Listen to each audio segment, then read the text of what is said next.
Hello বন্ধুরা, সকলকে সিধুদানিতে welcome.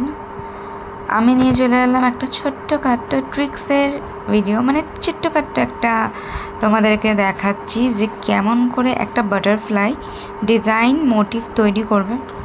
তো বাটারফ্লাই মোটিভটা তৈরি করার জন্যে আই বানাতে হবে। প্রথমে একটা উপরে একটা রাউন্ড আর একটা নিচে একটা লম্বা করে আয়ের মতো একটা শেপ করে দেন তারপরে দুটো পাতা মতো একটু লম্বা লম্বা একটু বড় বড় করে ডিজাইনটা তুলতে হবে, তাহলেই হয়ে যাবে সুন্দর একটা পাটা মোটিভ।